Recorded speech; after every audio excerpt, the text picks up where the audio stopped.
हिंदू कभी डरा नहीं है।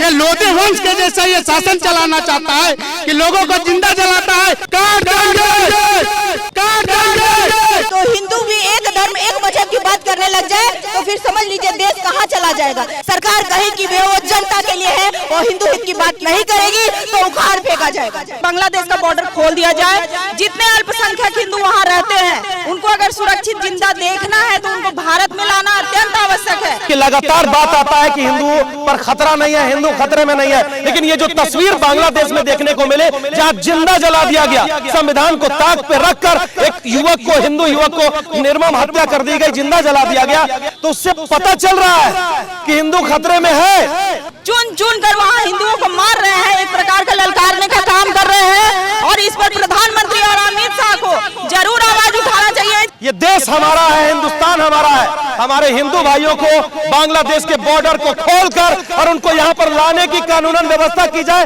ताकि उनका इस प्रकार से आग में नहीं झोंक दिया जाए। ये सारे ने बहुत गलत किया गया है हिंदू के साथ और ये टारगेट हर बार हिंदुओं के साथ हुआ जाता है। किसी के माँ के लाल को मौत की नींद नहीं सुला दिया जाए। अमित शाह जी से आग्रह है कि बांग्लादेश का गेट खोल दीजिए, हम लोग समस्त हिंदू जाएंगे और एक को चुन के मारना करेंगे। हिंदू कभी डरा नहीं है। और कोई ऐसा हिम्मत करता है तो घुसकर उनके बॉर्डर में उन पर हमला करने का भी काम करे।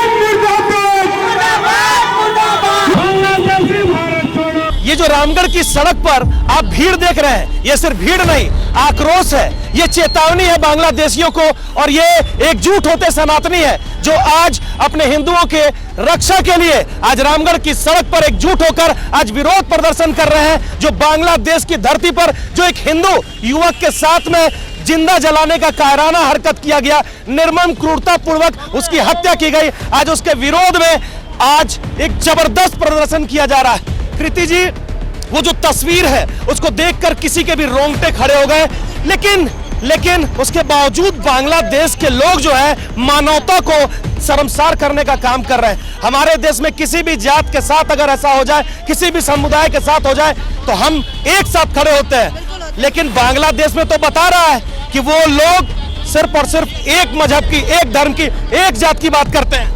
जब ऐसी बात है भैया कि वो एक धर्म एक मजहब की बात करते हैं तो हिंदू भी एक धर्म एक मजहब की बात करने लग जाए तो फिर समझ लीजिए देश कहाँ चला जाएगा, देश में क्या हो जाएगा। जब आप देख सकते हैं हिंदू ऐसी जगह पे है कि आज हिंदू जाग गया तो कोई फिर सोने के योग्य भी नहीं रह जाएगा, कोई कहीं सुरक्षित नहीं रह जाएगा। जी, आज सड़क पर आप प्रदर्शन कर रही हैं, बांग्लादेश के कायराना हरकत, बांग्लादेश का यह जो निर्मम तरीके से इस तरह का क्रूरतापूर्ण युवक का, हिंदू का हत्या किया गया है, आज उसके खिलाफ ये कर रही हैं। एक नारी शक्ति हैं आप, नारी शक्ति होकर चेतावनी दे दीजिए और देश के प्रधानमंत्री जो हिंदुओं के हित की और पूरे देश के हित की बात करते हैं उनको भी बता दीजिए कि क्या कुछ करना चाहिए। भैया, जो नारी है वो स्वयं दुर्गा है, वो शक्ति है, शक्ति स्वरूपा है। हम सभी नारियों के अंदर माँ दुर्गा का एक अंश है। आज हम खुले मंच से, खुले यहाँ सड़क में, रामगढ़ की सड़क में हम सरकार को ये बताना चाहते हैं कि सरकार अगर सजग नहीं होती है, सरकार अभी भी नहीं हिलती है, हिंदुओं के हित में कार्य नहीं करती है तो हिंदू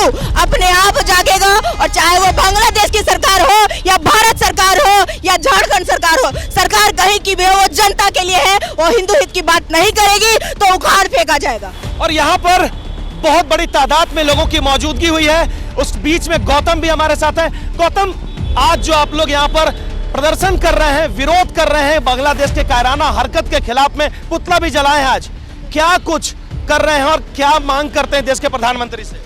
आज सिर्फ पुतला दहन है, ये सिर्फ एक दर्शक है, दर्शन दिखा रहे हैं। अमित शाह जी से आग्रह है कि बांग्लादेश का गेट खोल दीजिए, हम लोग समस्त हिंदू जाएंगे और एक एक को वहाँ चुन चुन के मारने का काम करेंगे।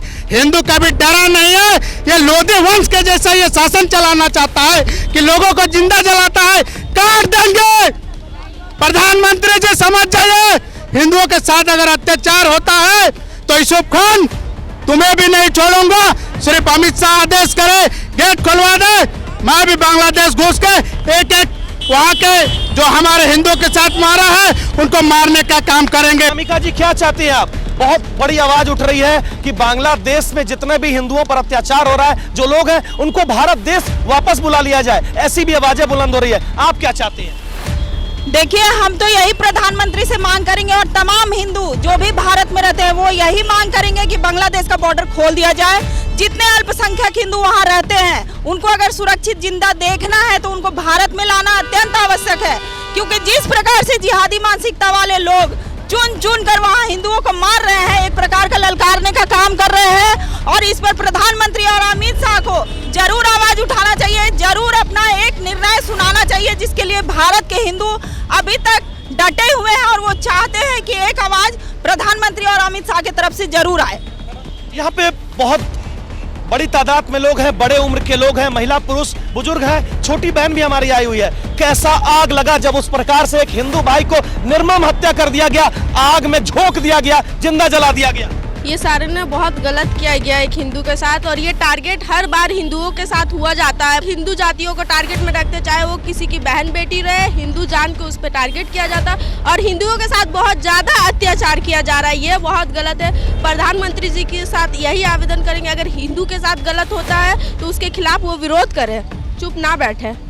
बस देश के प्रधानमंत्री नरेंद्र मोदी जी से भी हम आग्रह अपील भी करना चाहेंगे, क्योंकि पूरे देश में एक आवाज बुलंद हो रही है, आवाज बुलंद हो रही है कि लगातार बात आता है कि हिंदुओं पर खतरा नहीं है, हिंदू खतरे में नहीं है, लेकिन ये जो तस्वीर बांग्लादेश में देखने को मिले जहां जिंदा जला दिया गया, संविधान को ताक पे रखकर एक युवक को, हिंदू युवक को निर्मम हत्या कर दी गई, जिंदा जला दिया गया, तो उससे पता चल रहा है कि हिंदू खतरे में है।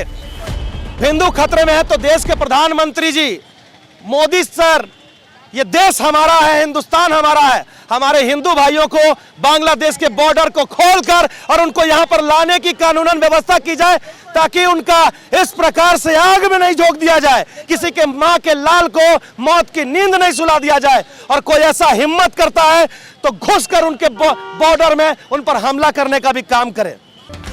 आपके बच्चों के सर्वांगीण विकास के लिए पिछले 34 वर्षों से कृत संकल्पित श्री कृष्ण विद्या मंदिर विकास नगर गौशाला के समीप, जहां नर्सरी से 12वीं कक्षा तक सीबीएसई पैटर्न पर पढ़ाई कराई जाती है। श्री कृष्ण विद्या मंदिर में योग्य एवं अनुभवी शिक्षक शिक्षिकाओं की देखरेख में आधुनिक शिक्षण सहायक, स्मार्ट क्लासेस व डिजिटल पैनल के द्वारा पढ़ाई कराई जाती है।